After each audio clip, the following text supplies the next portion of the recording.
Olá, meus queridos, tudo bem? Sejam bem-vindos aqui para mais uma aula e hoje nós iremos continuar a nossa revisão de véspera para o concurso do Distrito Federal.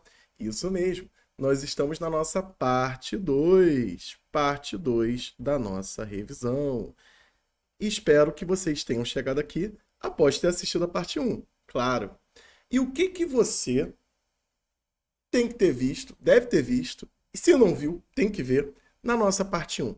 Na parte 1, nós fizemos uma série de questões de funções, falamos sobre função par, falamos sobre formas diferentes de resolver, domínio de uma função, falamos sobre análise de gráficos, falamos sobre conjuntos, falamos sobre educação matemática, ensino da matemática, geometria e muitas coisas, tá?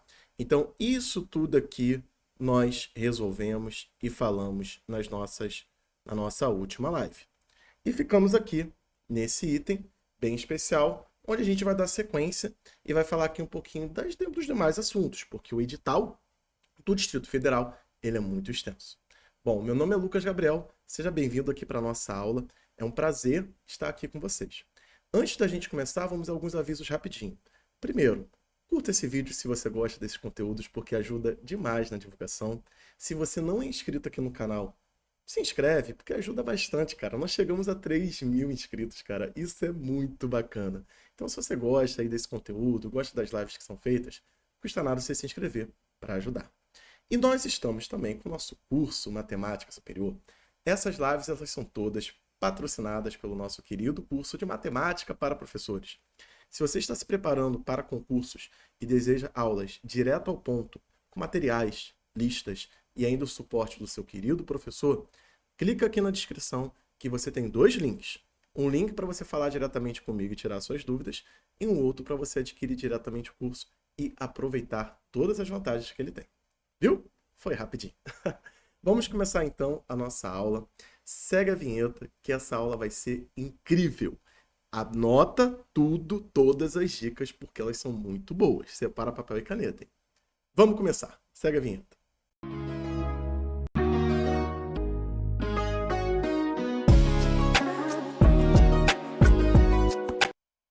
Olá, meus queridos, tudo bem? Vamos continuar aqui a nossa revisão e agora resolvendo aí mais um pouquinho de questões de funções.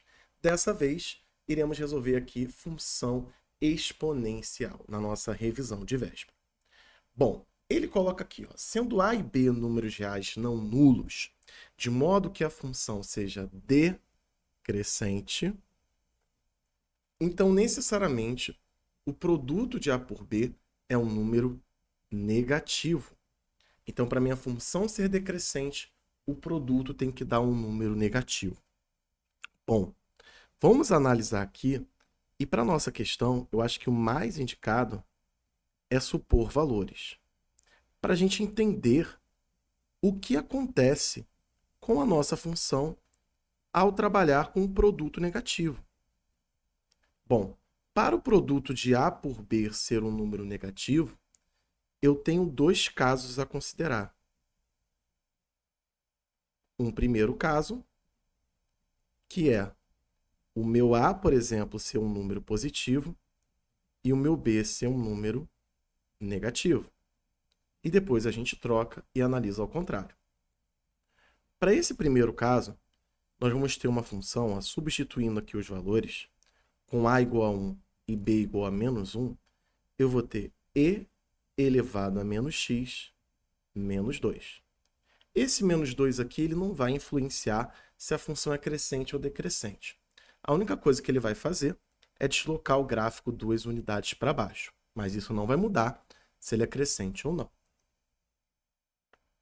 Pois bem, então, nós podemos reescrever a nossa lei dessa forma aqui. Trocando o sinal, já que aqui a gente está com um sinal negativo, trocando o numerador com o denominador. E aí, nessa forma, nós temos uma base entre 0 e 1, o que dá um gráfico decrescente.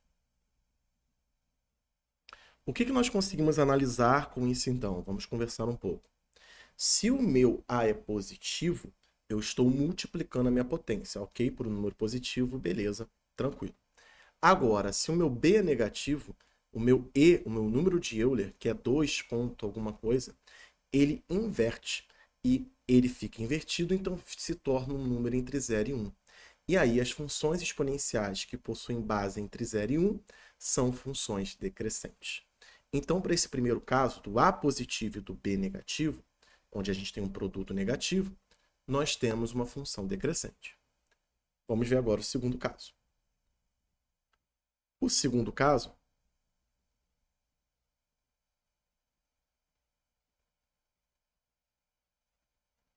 vamos olhar aqui. O segundo caso, eu vou colocar um A igual a menos 1 e um B igual a 1. Isso vai fazer o quê? Vamos lá. Vai fazer com que a minha função ela seja menos e elevado a x menos 2.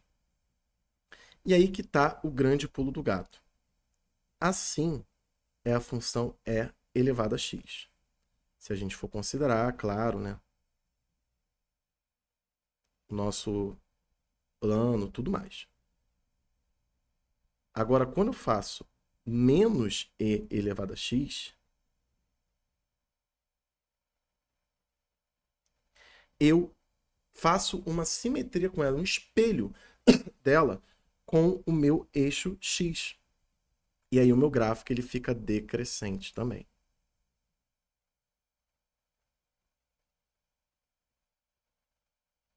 Por quê? Porque esse número negativo faz com que o meu gráfico se comporte dessa maneira. E um número positivo aqui só vai elevar ali a minha potência de um número maior do que 1 para continuar sendo cada vez um número maior do que 1, sempre maior. Então, cada um dos casos, nós temos gráficos, né, funções decrescentes. Então, ela está certíssima. Tá vendo? Então, aqui nós temos uma situação que a suposição de valores ajuda bastante. E em concurso, às vezes supor valores para a gente entender a ideia é muito mais rápido do que a gente relativamente resolver a questão. Vamos para mais uma? Vamos continuar.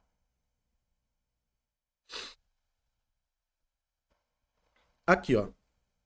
A respeito de funções logarítmicas, julgue o item a seguir. A função fx igual a log de x na base b será crescente para todo b maior que zero e b diferente de 1. Essa daqui está errada, tá? Porque tem um detalhe aqui na definição. Então, ó, na definição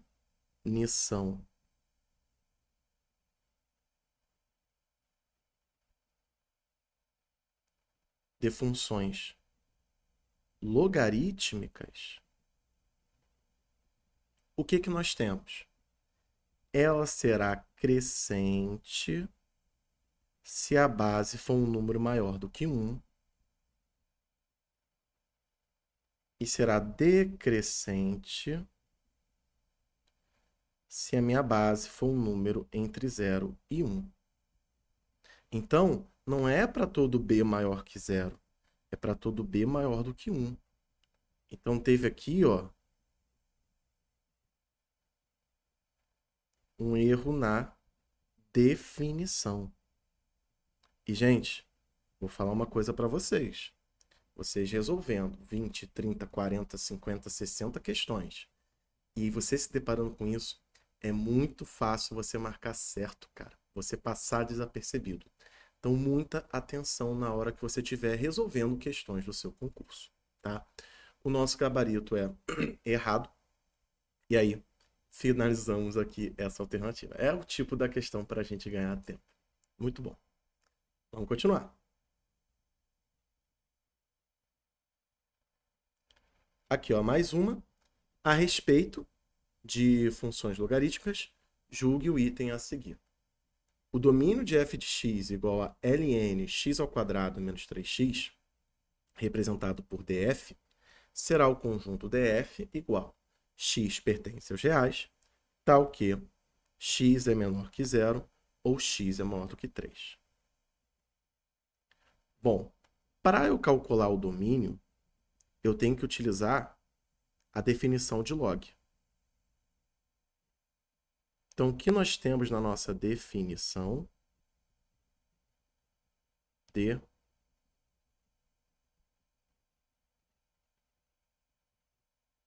logaritmo?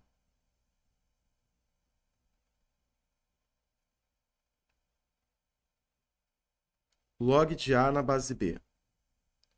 O nosso A tem que ser maior do que zero. E o nosso B tem que ser maior do que zero e diferente de 1.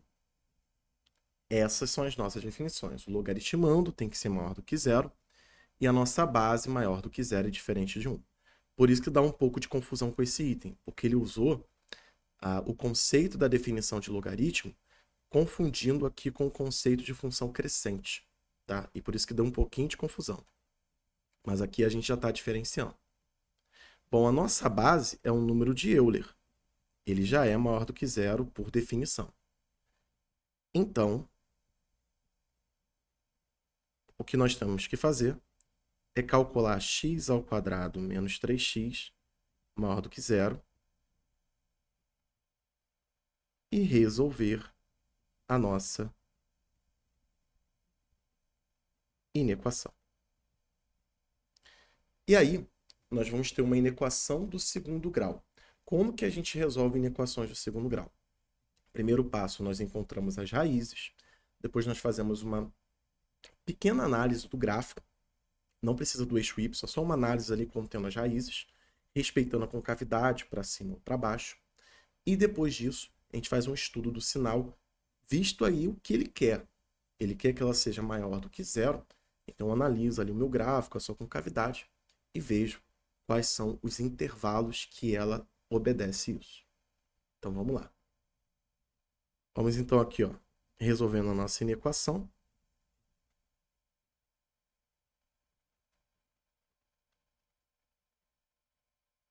Primeiro encontrando as raízes, que vai ser um passo importante nosso.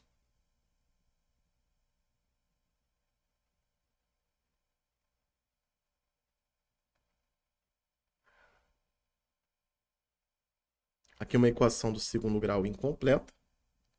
E nós temos como raízes, chamar aqui de x1, 3, x2, 0.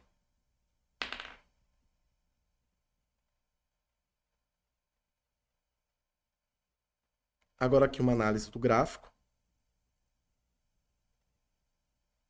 Lembrando que vai ser uma análise incompleta, tá bem? Porque não faz sentido a gente desenhar o gráfico com precisão. Aqui realmente não faz sentido. Então, como que vai ficar essa breve análise? Faça aqui o meu eixo horizontal, meu eixo x.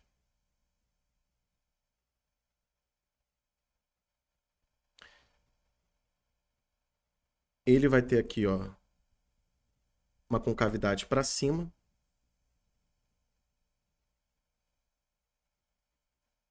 Ó.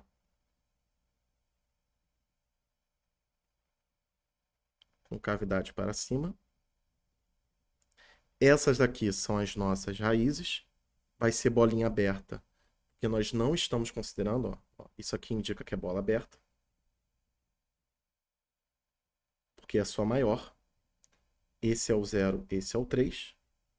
Então, para valores à esquerda positivos, aqui menos e aqui mais. Eu quero os valores que são maiores do que 0. Então, estou interessado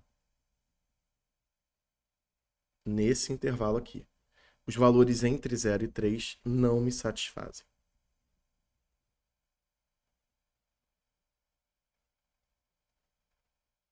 Então,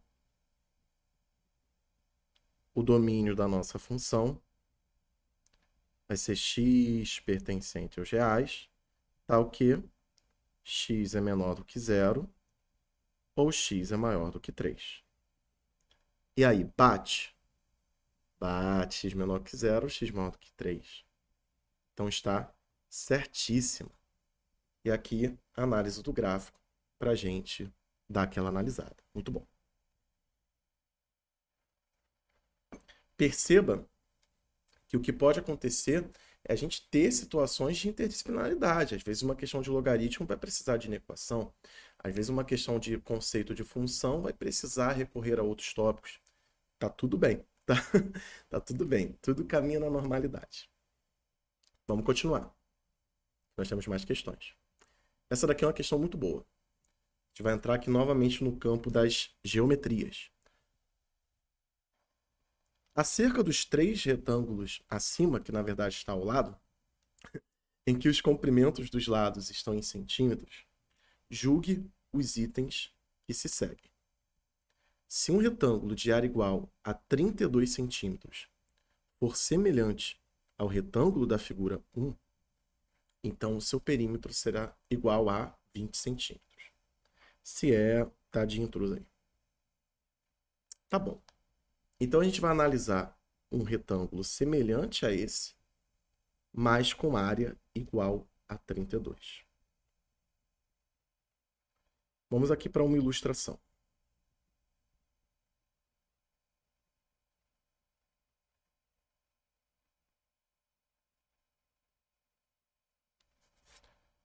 Bom, eu vou desenhar aqui um retângulo. Vocês, cara, não sei vocês, professores que estão assistindo essa aula, mas eu sinto muito mais à vontade desenhando triângulos do que desenhando retângulos. Eu tenho plena consciência que desenhar retângulos é mais fácil. Mas não sei. Eu acho. Eu me sinto mais à vontade desenhando triângulos. Acontece com vocês também? Não sei. Comigo acontece. Pronto. Aqui, nós vamos utilizar uma coisa chamada coeficiente de proporção.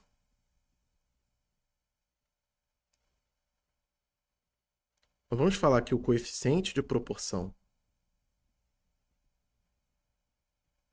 que liga essas duas figuras é o K. Então significa que os lados desse primeiro retângulo foram multiplicados por K e obtivemos os lados do segundo retângulo. Ou seja, 1 vezes K, aqui é 2K, 2K e K. Se descobrirmos o valor do K, o perímetro é só fazer 6 vezes esse valor. Vou chamar isso aqui de área 1, vou chamar isso aqui de área 2. Ele falou que a área 2, se um retângulo de área 32 for semelhante ao primeiro, 32 centímetros quadrados. 32 mesmo? Isso. Então, se eu fizer base vezes altura, eu vou ter como resultado 32. Isso aqui vai ficar 2K ao quadrado igual a 32. K ao quadrado igual a 16. Como o nosso K é um coeficiente, ele só assume valores positivos. Então, K igual a 4. Ele pediu o perímetro, né? O perímetro do segundo retângulo. Perímetro vai ser K mais 2K mais K mais 2K, que nós já vimos que é igual a 6K. Só que o K vale 4. –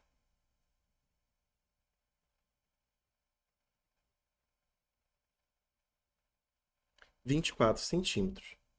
Bom, nessa alternativa ele está falando que vale 20. Então eu vou marcar aqui errado. Está errado.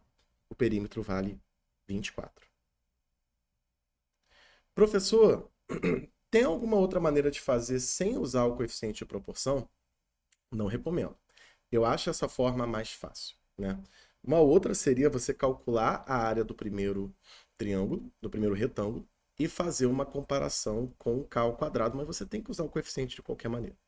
Outra forma, não acho bacana, tá? Eu acho bacana essa daí, que é até bem rapidinha, e as contas foram bem de boas. Aqui, se vocês quiserem dar uma copiada, uma analisada, vou beber aqui um pouquinho d'água. Mais uma aqui.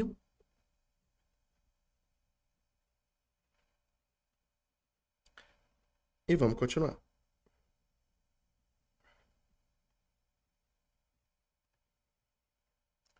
Vamos aqui, ó. A figura seguinte mostra, em um sistema de coordenadas cartesianas ortogonais, em que a unidade de medida é um metro, uma região retangular OABC. O lado OA mede 600 e o lado AC mede 800. A figura mostra também os pontos F, ponto médio de OA. Então tá, se OA mede 600, então aqui vai medir 300, aqui vai medir 300. H, ponto médio de CB, então aqui também vai medir.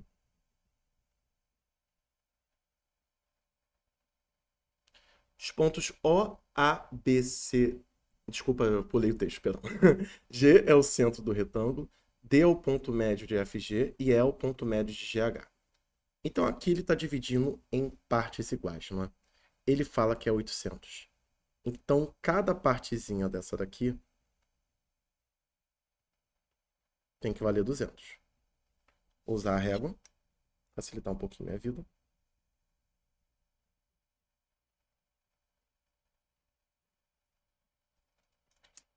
Então cada parte dessa vale 200. Que ele falou que é ponto médio, um é ponto médio do outro, né? Por aí vai. Os pontos foram instalados. Nesses pontos foram instalados os pontos de acesso à internet. Nessa configuração, o usuário consegue se conectar à internet desde que seu smartphone esteja a 200 metros ou menos de qualquer desses pontos. Com base nessas informações, julgue o próximo item. A tangente do ângulo COD é igual a 1,5. Bom, tangente do ângulo COD. O ângulo COD é esse daqui. Ele está vindo daqui, vem para cá. Ele vai até o final, né? Mas a gente não precisa desenhar até o final. Ele quer a tangente desse ângulo. É muito mais fácil para nós trabalharmos com a tangente em triângulos retângulos. Concordam comigo? Se aqui vale 300, então aqui também vale 300. Se aqui vale 200, aqui também vale 200. E aí nós vamos ter uma ilustração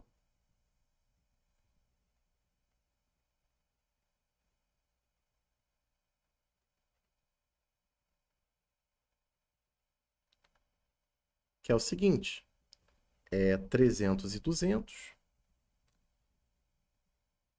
Podia até fazer ali, né? Porque essa questão vai ser bem rapidinha. Ela é aquela questão de muito texto e pouca conta. Sério mesmo. Esse aqui é o ângulo θ. Aqui é 300, aqui é 200. Ele pediu a tangente do ângulo θ, então não vou nem precisar fazer Pitágoras. Tangente é oposto sobre adjacente. Isso aqui vai dar 3 sobre 2, 1,5. É igual a 1,5. Certinho. Olha que legal. Nós tivemos então uma questão que falava aí de geometria, né, tal, tudo mais. Muito texto.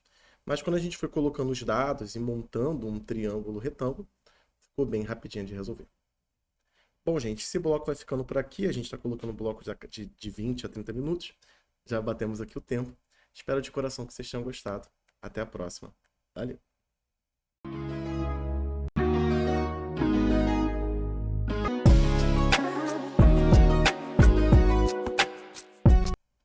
Olá, meus queridos, tudo bem? E aí, gostaram dessa questão? Espero que sim, tá? Foram questões aqui selecionadas com o mesmo padrão que nós temos aqui da banca Quadrix, com certo e errado. Inclusive, muitas dessas questões que eu trouxe são questões de provas anteriores, tá? Do nosso concurso. A gente vai continuar aqui a nossa revisão, vai continuar aqui resolvendo mais itens, tá? Eu faço essa separação porque ela fica mais fácil de editar na hora de eu subir para o curso Matemática Superior, tá bom? Você que está assistindo essa live, seja bem-vindo, tá? A live não, essa aula, seja bem-vindo. tá bem? Nós estamos aqui com promoções, tá, no nosso curso Matemática Superior. Então, se você quiser fazer uma preparação de qualidade até para o próximo concurso do Distrito Federal, que já está anunciado para vagas efetivas, na próxima semana a gente vai abrir uma promoção para você que vai se preparar para o concurso do Distrito Federal, tá bom? Então, ó, siga a página no Instagram, continue nos nossos grupos de divulgação para não perder essa oportunidade de você se inscrever no curso Matemática Superior e ter uma preparação de qualidade e eficiente, tá? Vamos continuar? Espero de coração que você esteja gostando. Segue a vinheta.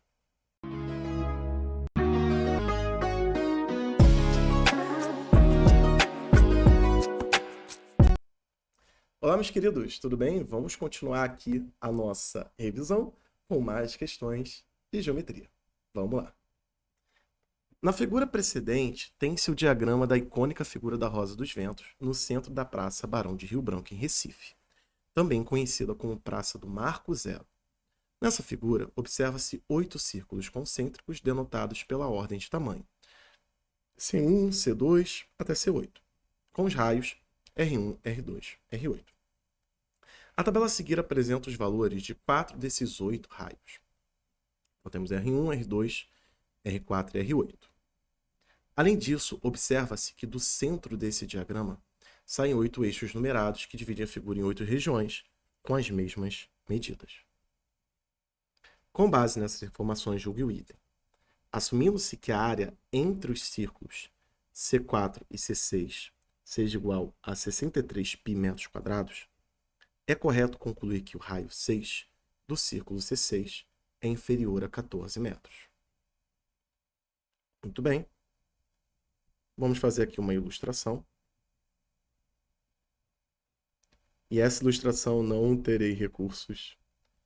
Farei aqui circunferências. Nós não vamos precisar recorrer a esse desenho, tá, galera? A gente vai aqui recorrer só aos dados. Porque o que nós temos aqui? Nós temos um círculo,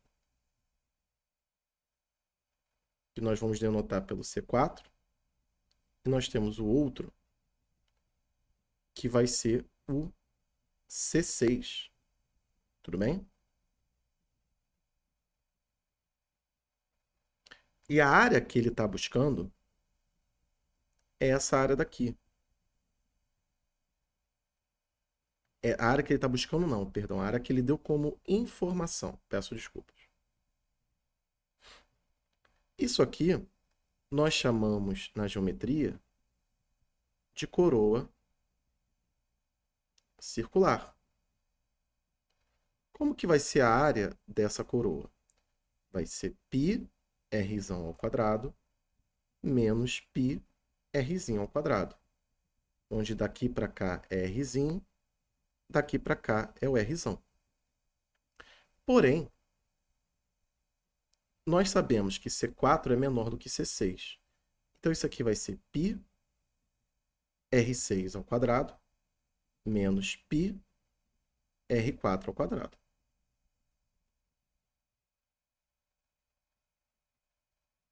Temos como os dados aqui da nossa questão.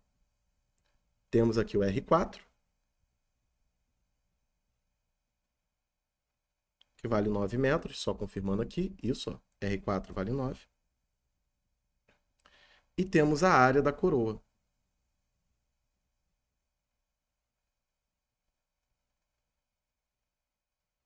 Então é só a gente fazer uma substituição e fazer continhas. Substituindo e vamos calcular.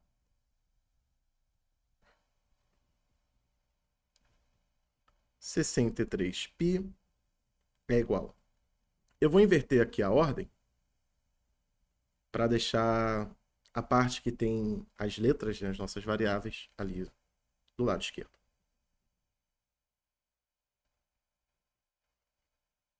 Bom, R4 é 9, né?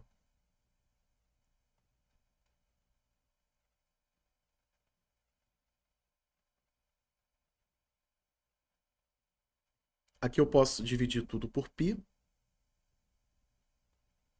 Então, cancela, cancela, cancela. Vai ficar R6 ao quadrado menos 81 igual a 63. Bom, 63 mais 81 vai dar 144. Então, tirando a nossa raiz e considerando que o raio é um número positivo, nós temos aqui 12 como nossa resposta. Ele falou, né, ele afirmou que o raio 6 é inferior a 14. Nós encontramos o resultado igual a 12. Então, sim, o raio é inferior a 14. Gabarito, certo. Fizemos aqui mais um item. Muito bom. Vamos para a próxima.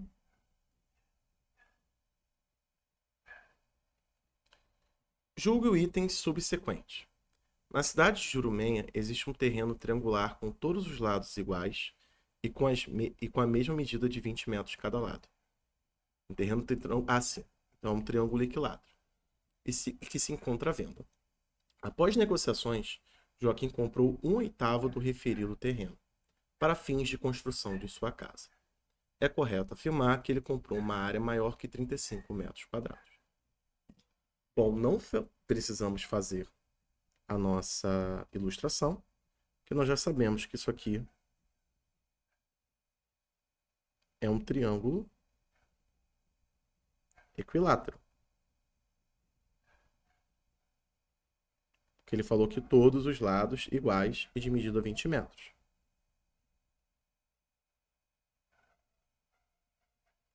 Qual o primeiro passo?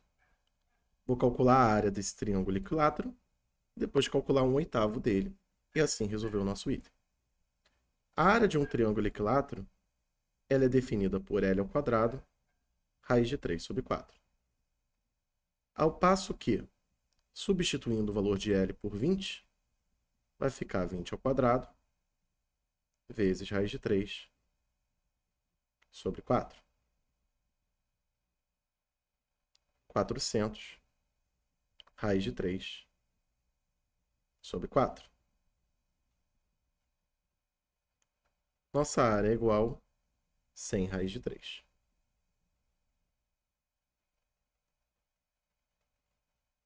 Ele comprou 1/8 do terreno, o que indica que ele comprou 1/8 de 100 raiz de 3. Então, vai ser 100 raiz de 3 dividido por 8. 100 dividido por 8 vai dar 12,5. Bom, eu particularmente não gosto muito de trabalhar com números decimais, mas ó, 50, 25, 12,5. Só dividir duas vezes. Mas aqui a gente vai precisar. Agora entra o ponto. Ele falou que é uma área maior que 35 metros quadrados. Nós temos agora aqui raiz de 3. Bom, aí que tá. Raiz de 3 é aproximadamente 1,7.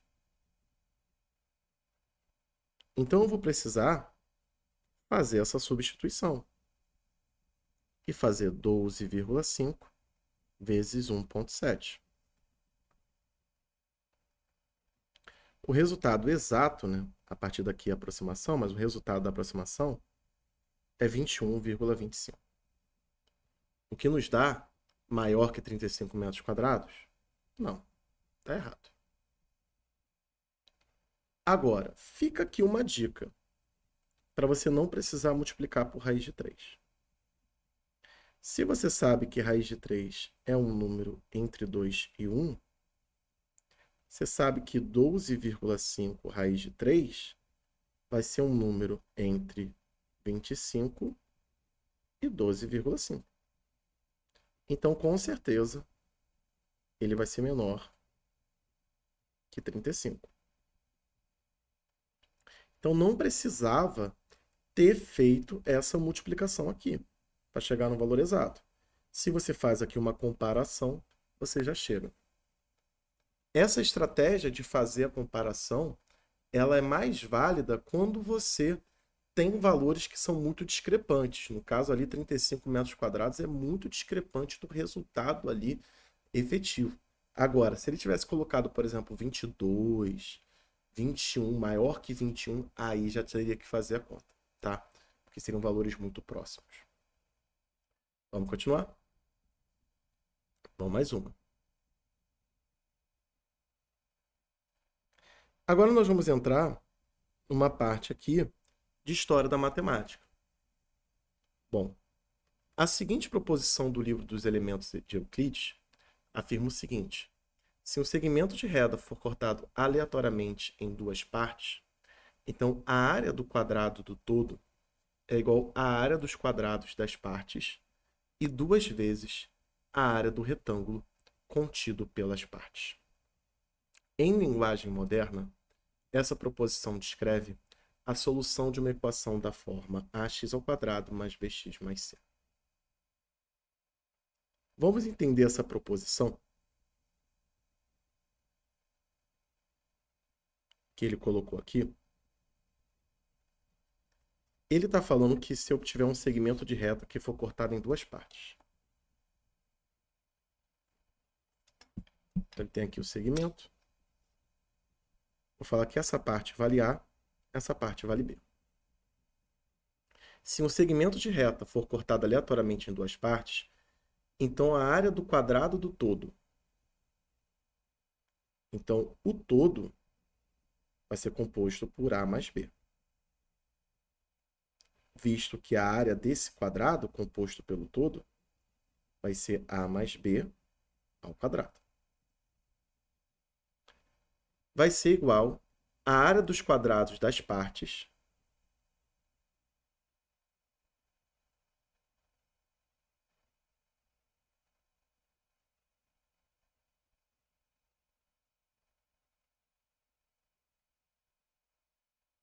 ou seja, A ao quadrado e B ao quadrado, 2 vezes a área do retângulo contido pelas partes.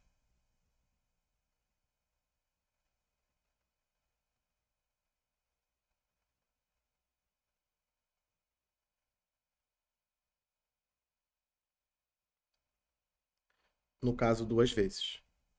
Então, vai ser 2 vezes A vezes B.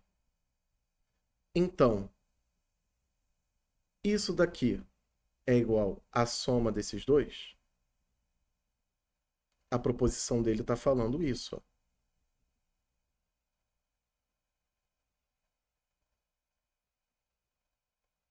E aí? É verificado? Sim. Isso aqui é verdade. O que foi dito aqui da proposição de Euclides é verdade, certo? Então, eles tiraram certinho a proposição ali de Euclides e nós entendemos o que ela é. O que essa proposição está falando? Está falando um produto notável, certo? O quadrado da soma. É uma das maneiras da gente escrever o quadrado da soma e interpretar o quadrado da soma. O que dá aí a estranheza é que ele fala em linguagem moderna, essa proposição descreve a solução de uma equação da forma ax² mais bx mais c igual a zero. E aí isso torna a alternativa errada. Isso aqui, na verdade, está falando do produto notável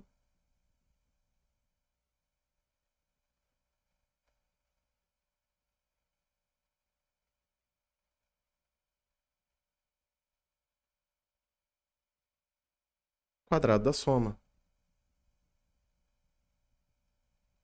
E não uma solução de uma equação do segundo grau genérica. Ah, professor, mas eu posso utilizar isso para resolver equações do segundo grau?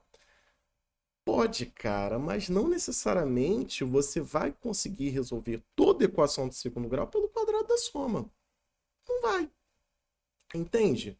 Então, isso tem mais a ver com o produto notável do que com a solução de equações do segundo grau.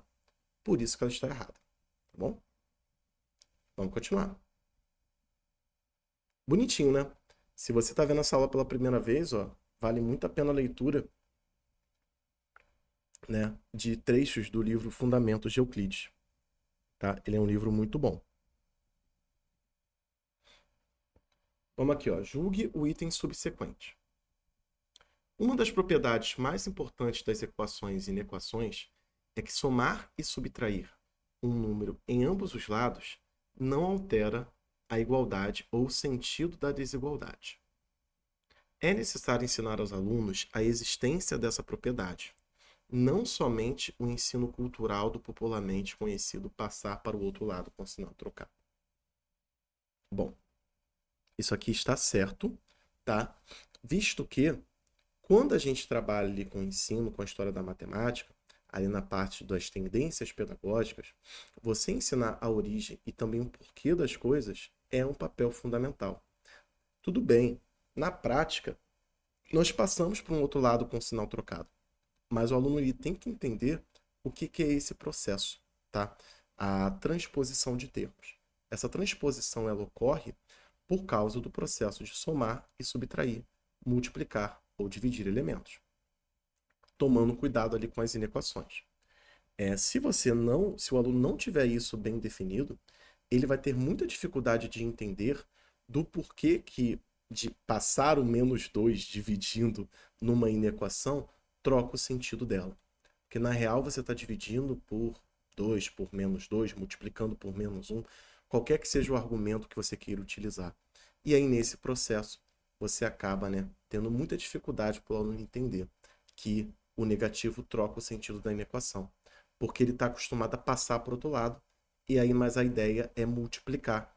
E aí você tem que fazer toda uma desconstrução com ele que poderia ter sido trabalhada na sua origem, lá no sexto, sétimo ano, dependendo ali da série e tal, onde ele viu.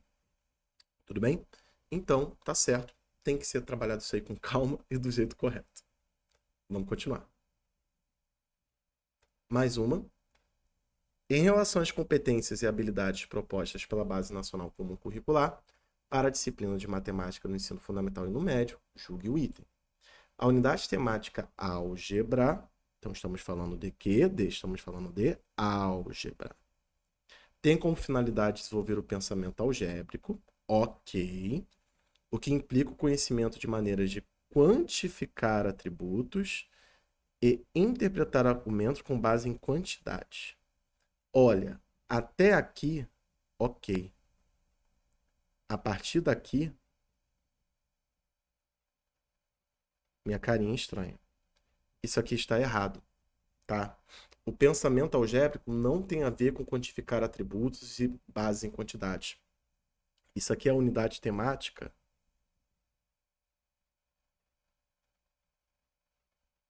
números. Não é a temática álgebra. A temática álgebra é o pensamento algébrico. É a criação do letramento.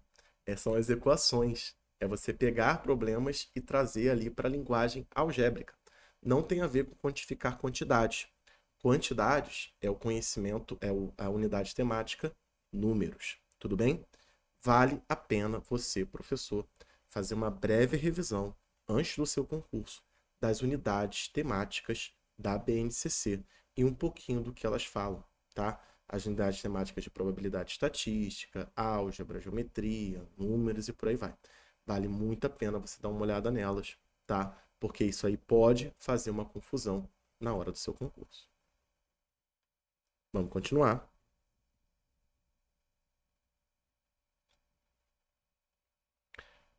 Agora a gente sai um pouquinho da parte de ensino e vamos aqui, voltando aqui para questões de álgebra e aritmética. Juliano está realizando uma feira de ciências com seus alunos e pediu que em suas 2 turmas, cada uma com 30, os alunos formassem grupos de 3 integrantes. Tá? Formados os 10 grupos com os estudantes de uma só turma, Juliana terá 3.628.800 formas diferentes de estabelecer a ordem na qual eles se apresentarão. A questão, falar aqui com vocês, a questão ela começa falando de grupos. A professora Juliana está formando ali grupos. Legal, bacana, Juliana. E aí, quando vem o pedido, o comando, a parte que a gente analisa, ela vem e já muda o contexto. Ó, já formamos os grupos. Então tá bom. Então a gente não vai entrar, isso não vai entrar no cálculo. Aí você tem os 10 grupos. De quantas formas ela pode organizar a ordem em que vai apresentar? Aí já muda. Porque aí ordem não é um problema, até a ordem importa, né? Não é um problema de combinação de formação de grupos. Ali já é um problema de permutação. E nesse caso, uma permutação simples dos 10 elementos. E aí a dificuldade desse item é você calcular justamente essa permutação simples, calcular esse produto que é bem chatinho. Mas eu vou dar aí uma dica para vocês. Isso aqui vai ser então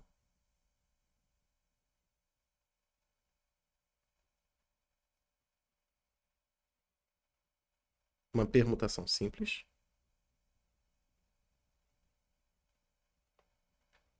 Vai ser uma P10, que é igual a 10 fatorial, que é igual a 10 vezes 9 vezes 8 vezes 7. E aí vamos parar aqui no 6 fatorial. Sabe por quê? Eu peço que vocês gravem, tá bom? Até o 6 fatorial, que é igual a 720. Aí a sua conta vai ser fazer 10, 9 vezes 8, 72, vezes 7, vezes 720. Sei que ainda é um pouquinho chato, mas ainda é muito melhor do que você fazer todas essas contas de uma vez. 5.040. E aí, finalmente, você vai pegar esse resultado, multiplicar por 72 e depois adicionar um zerinho. E aí vai bater 3.628.800. Então, a conta relativamente difícil, ou mais chatinha, é essa daqui. Fez isso, depois é só adicionar um zerinho. Tudo bem? Então fica aí minha dica para vocês, na hora que vocês forem realizarem os cálculos, tal, tudo mais, fazer aí essa separação. Bom, gente, finalizamos aqui mais esse bloco. Espero de coração que vocês tenham gostado. Até a próxima. Valeu!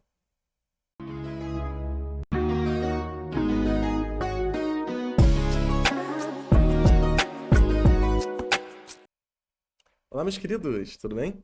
Bom, gente, finalizamos mais esse bloco, tá? E foi aqui questões bem interessantes.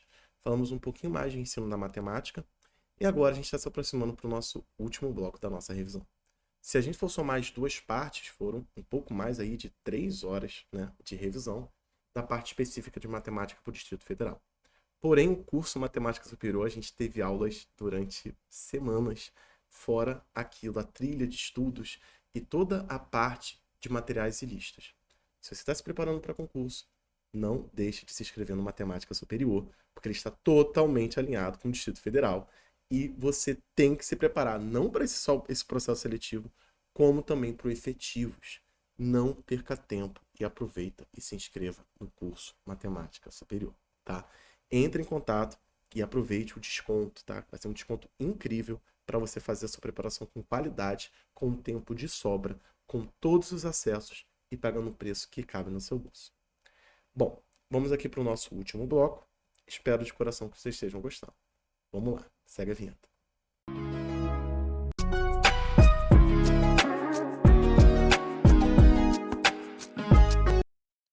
Olá, meus queridos! Vamos aqui para mais um bloco. Continuamos resolvendo questões para nossa revisão. Vamos lá, vamos dar sequência. Acerca dos anagramas da palavra anagrama, julgue o item. Exatamente 1.320 anagramas começam ou terminam com a letra A. Essa questão de começam ou terminam, ele dá a ideia de uma união de conjuntos. Porque eu posso começar com a letra A e não começar, não terminar. Eu posso não começar e terminar. Ou eu posso começar e terminar. Essas três linhas são aquelas que indicam anagramas que começam ou terminam com a letra A. Porém, nós podemos fazer um caso que é bem interessante, que é aquilo que ele não quer, que é nós termos não começar e nem terminar. Ou seja, isso aqui é o que ele não quer, certo? E aqui engloba o total de anagramas que nós temos com a palavra anagrama. Então, o que é mais fácil de calcular? Fazer 3 cálculos de começam ou terminam com A, ou calcular o total de anagramas e subtrair disso aqui que ele não quer. Então, já adianto para vocês que o que é mais rápido e mais fácil é a gente calcular o total de anagramas sem restrição e depois subtrair aquilo que eu não quero. Fica muito mais fácil, muito mais rápido ali a nossa resolução. Então é isso que a gente vai fazer, certo? Vamos calcular o total de anagramas dessa palavra e depois subtrair. Então vamos aqui, ó. Calculando o total. A palavra é anagrama. Nós temos 3, 6, 7, 8. Um total de 8 letras. Onde nós temos a letra A, ela aparecendo 4 vezes. O total vai ser então uma permutação das 8 letras, fazendo aqui os 4, certo? As 4 letras A aparecendo. Isso aqui vai ficar 8 fatorial dividido por 4 fatorial. Abro o 8 até o 4.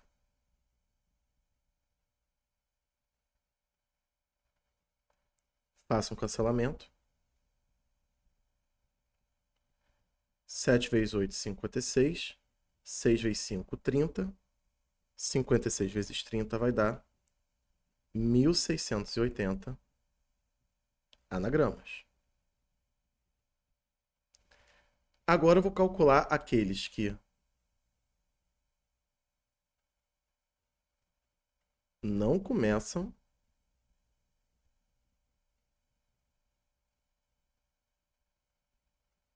e não terminam com a letra A. Para isso, eu vou utilizar como recurso o princípio fundamental da contagem.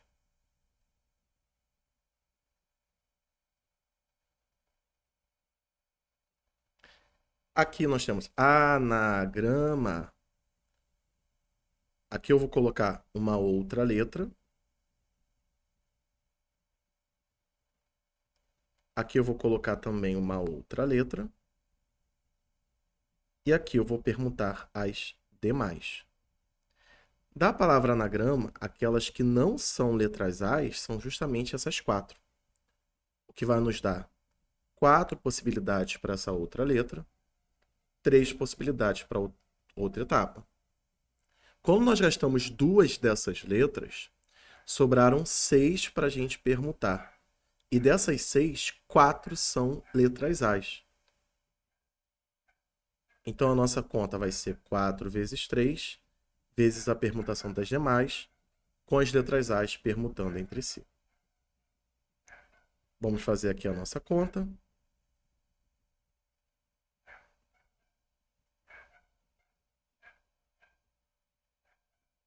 Posso colocar tudo sobre 4 fatorial. Bom, fazendo a nossa conta, 6 vezes 5, bom, 3 vezes 4, 12, vezes 30, vai dar 360. Então, o que nós estamos buscando é só pegar o total e subtrair de 360, que vai dar 1.320 anagramas que começam ou terminam com a letra A. Gabarito certo. Então essa estratégia ela é bem interessante, faz com que o item se torne bem mais fácil. Se você fosse fazer as outras, vocês teriam que dividir nesses 3 casos, considerar começando com a letra A e permutando as demais, e ainda colocando o caso de ter uma das demais letras finalizando. Isso daria um PFC com um pouquinho mais de trabalho de fazer. Vocês podem tentar, a gente já sabe que o resultado vai dar 1.320, fica aí um bom treinamento, tá? Lembrando que quando você começa, por exemplo, com a letra A, você tira uma das letras da permutação.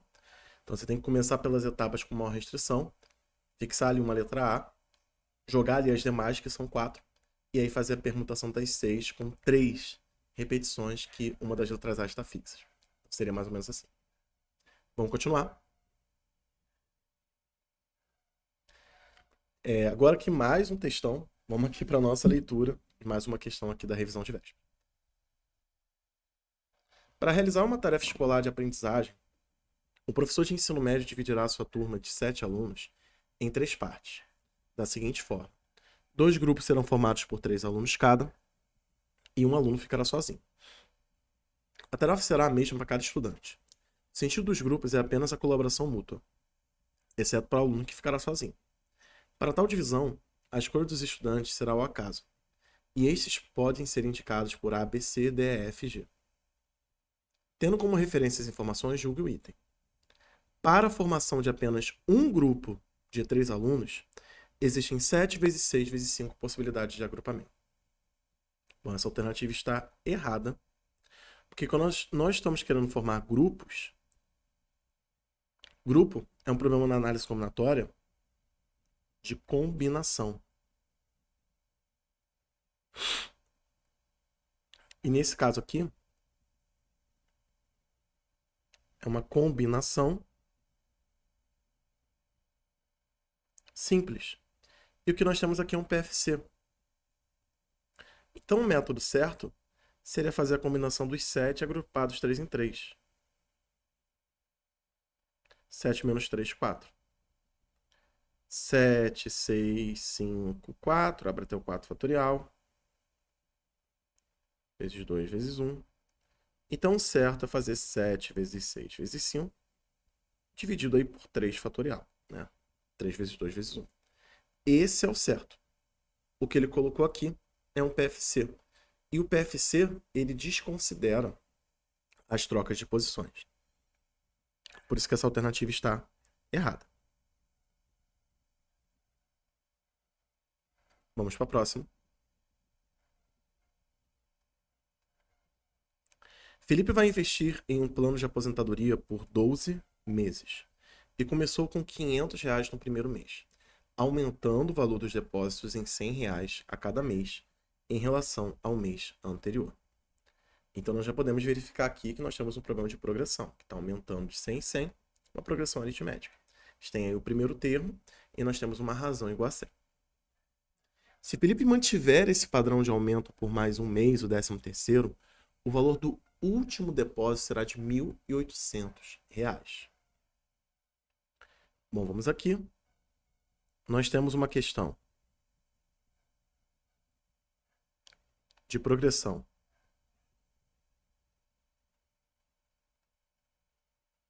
aritmética, onde os nossos dados são, ó, ele começou com R$ 500, então o primeiro termo é 500, aumentando o valor em R$ 100 a cada mês, então a razão é 100, e nós queremos saber o A13.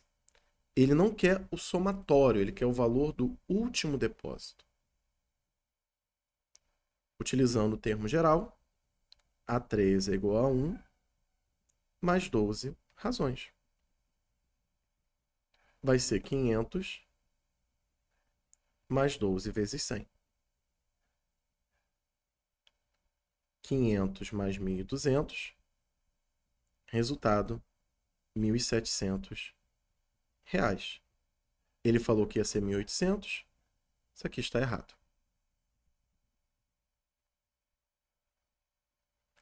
Dá aqui uma hidratada na garganta. Vamos dar sequência. Vejam aí uma coisa que eu comentei com vocês, até nos blocos anteriores. Nem sempre eu vou ficar trazendo, somente em revisões, só questões difíceis, né? Só questões ali complexas, porque o seu concurso não vai cair só questão difícil. Então fica aqui uma dica para você que está estudando, está assistindo a esse vídeo, vai fazer a prova aí do seu concurso. Sempre comece pelas questões fáceis. Se você vê que uma questão dá muito trabalho, ela é muito difícil, pula ela. Porque às vezes pode ter uma questão como essa daí, que é só aplicar um termo geral e calcular, tá? E você garante seus pontos. Aqui, ó, mais uma. Se a n é uma progressão aritmética com razão Q, ó, a progressão aritmética com razão Q, tal que Q está entre -1 e -1,5, então a n não é convergente, pois seus termos alternam entre positivo e negativo. Engraçado dessa questão é que ela mistura conceitos.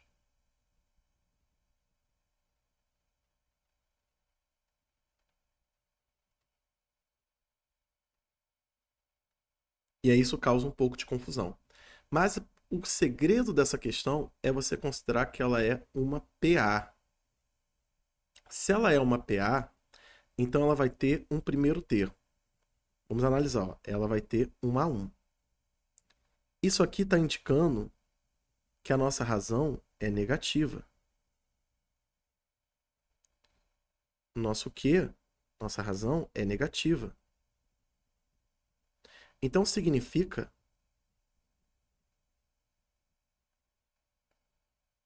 que a nossa PA ela é decrescente. A grande sacada, né, dessa questão para confundir é que ele usou Q para indicar a razão, mas ele falou aqui PA. Então isso aqui está indicando para a gente meio que assim, ele está dando todos os dados, todas as ideias, pensando que é uma PG, usando que a razão Q, usando oscilar entre positivo e negativo, que é justamente aí um conceito de PG, quando a razão é negativa, porém ele fala que é uma PA.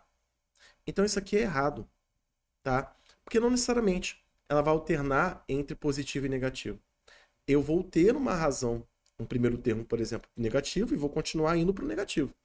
Ou eu posso ter um primeiro termo positivo e diminuindo, diminuindo, diminuindo, continuar positivo, e aí, no momento, se tornar negativo. Mas eu não vou ficar alternando. Essa alternância acontece em PGs.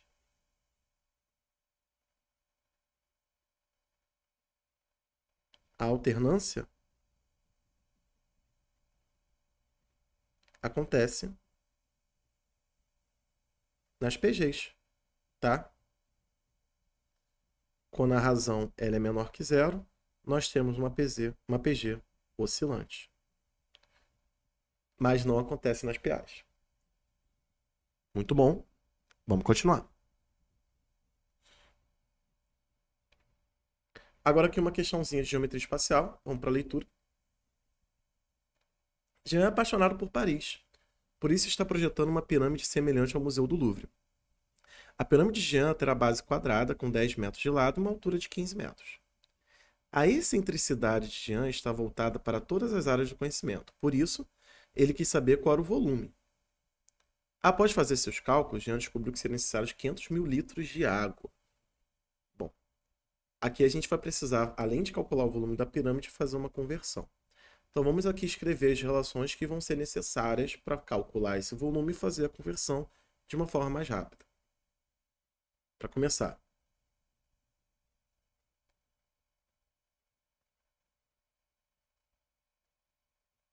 o volume de uma pirâmide vai ser a área da base vezes a altura sobre 3. Além disso, nós vamos utilizar uma conversão.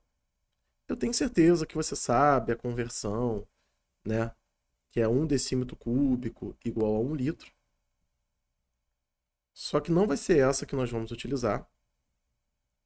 Nós vamos utilizar essa daqui. 1 metro cúbico equivale a 1000 litros. Ah, professor, por que você vai utilizar essa conversão e não decímetro? Porque os dados estão em metros. Então, por que eu vou converter? Não precisa.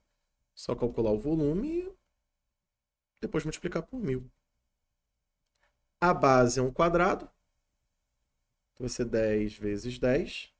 A altura é 15. Dividido por 3.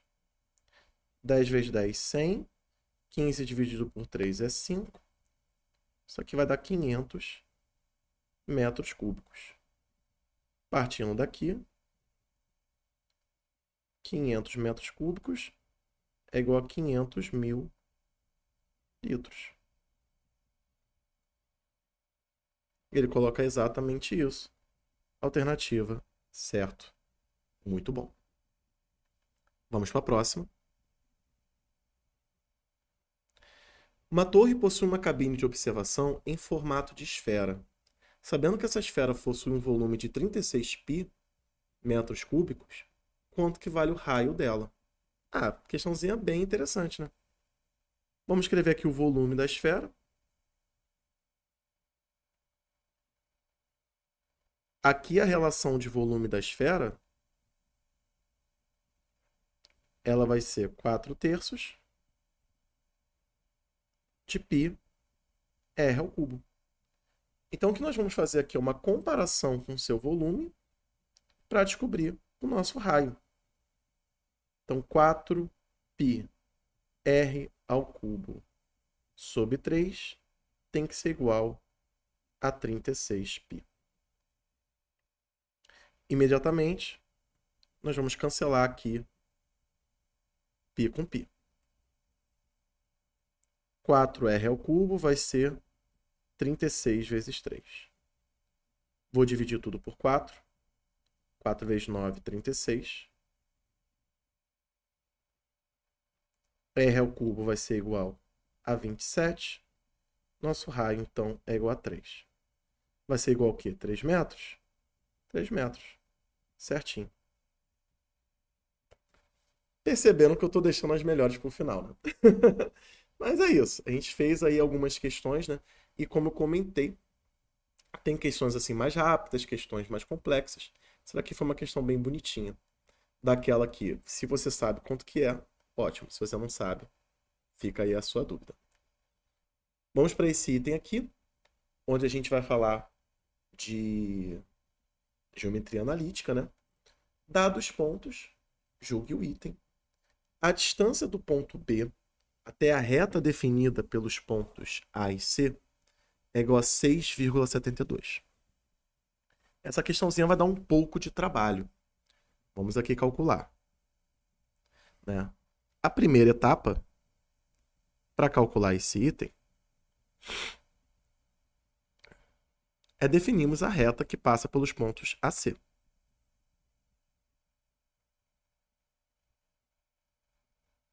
Então, o ponto A possui coordenadas 4 e 11. O ponto C possui coordenadas 28 e 4. Aqui eu vou utilizar a área do triângulo, tá bom? Porque eu já chego aqui na equação reduzida, equação geral. Então, a área vai ser o determinante da matriz igualada a zero. Tá? Determinante delta, né? Vai ser delta igual a zero. Vou colocar aqui, ó. A área vai ser atribuindo, a área não, desculpa, a equação vai ser fazendo determinante igual a zero.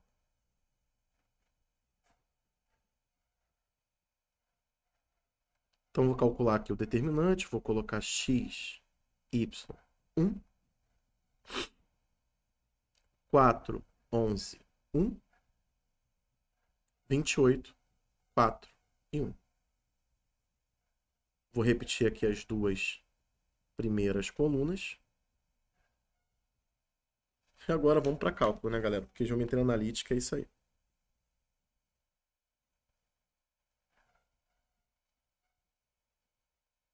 Que vai dar 11x, 28y, 16. 28 vezes 11, 308. 4x, 4y. Então, nossa equação geral vai ficar o de baixo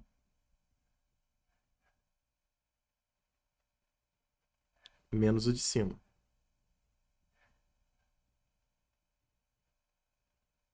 Igual a zero. Bom, 11 menos 4 vai dar 7. 28 menos 4 vai dar 24. E agora, 308 menos 16 vai dar 292. Vai ficar menos 292. 24 é 3 vezes 8. Não tem como simplificar isso daqui.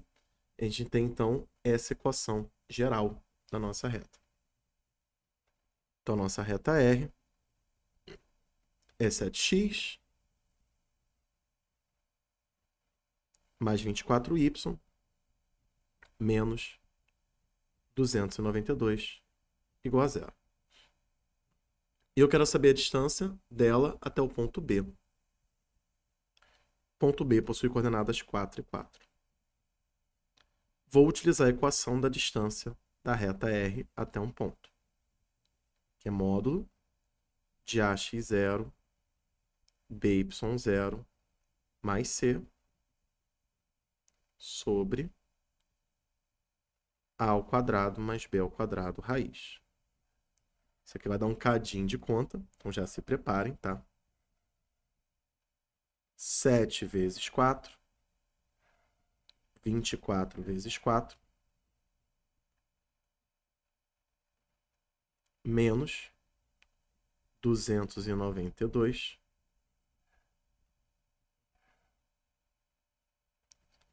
sete ao quadrado, 24 ao quadrado, raiz. 4 vezes 7 é 28. 24 vezes 4 vai dar 96. Menos 292. E aqui vai ficar 49 mais 24 vezes 24. Vai dar 625. Glória a vós, Senhor. Que deu mais exato. Bom, agora nós vamos somar 28 com 96 e subtrair de 292. Isso aqui vai dar módulo de menos 168. Quanto isso aqui vai ser 25. Então a nossa conta é 168 dividido por 25. Essa conta é um pouquinho chata de fazer, tá? Então o nosso papel aqui, para facilitar essa conta, eu vou multiplicar em cima e embaixo por 4. Porque o 168 vezes 4 vai dar 672. 25 vezes 4 vai dar 100. E fica 6,72. Exatamente o valor que ele colocou ali. Alternativa certa. Então veja que até nessa revisão nós temos questões que são muito demoradas, que tem muitos cálculos, e tem outras que são muito rapidinhas. É a mesma coisa que vai acontecer no seu concurso. Faça primeiro as rápidas e deixe para o último essas. Porque tudo bem você errar uma, tá? E que seja pelo menos a questão difícil. Pior você errar a questão fácil.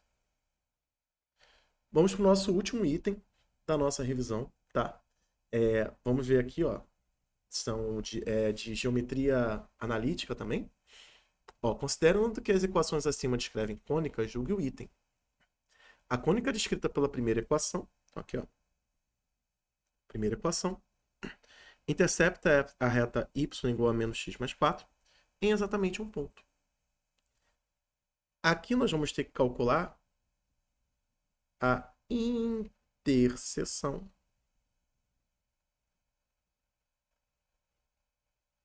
da reta com a cônica. E como que isso é feito? Nós vamos pegar aqui a nossa cônica, que é x ao quadrado menos 6x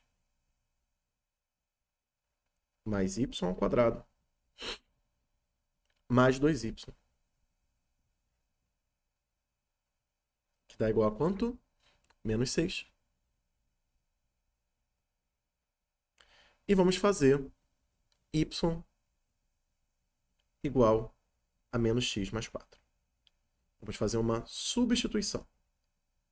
Tudo que tiver y, nós vamos substituir por menos x mais 4. Vamos calcular. Vai ficar x ao quadrado menos 6x mais menos x mais 4 ao quadrado, 2 vezes menos x mais 4, igual a menos 6. X ao quadrado menos 6x. Aqui, ó, quadrado do primeiro, menos 2 vezes o primeiro vezes o segundo, mais o quadrado do segundo. Aqui eu faço uma distributiva. Vou passar já tudo para um lado só, tá? X ao quadrado mais x ao quadrado vai dar 2x ao quadrado. Agora eu vou somar esse mod de x aqui. Menos 6 com menos 8 vai dar menos 14. Menos 14 com menos 2 vai dar menos 16. Agora, 16 com 8 vai dar 24. 24 com 6, 30.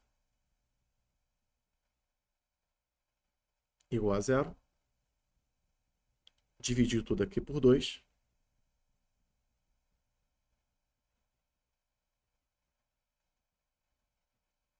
Essa equação é bonitinha fazer por soma e produto.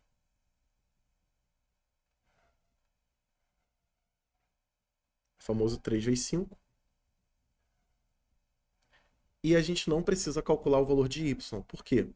Porque ele falou em exatamente um ponto errado. Isso aqui define que são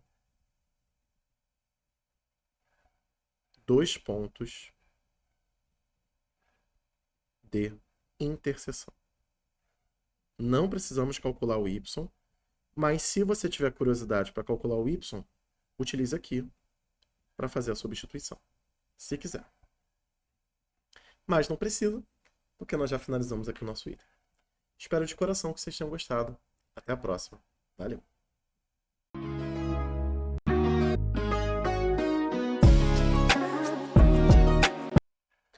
Bom, gente, é isso. Finalizamos aqui a nossa aula, tá? Espero de coração que vocês tenham gostado.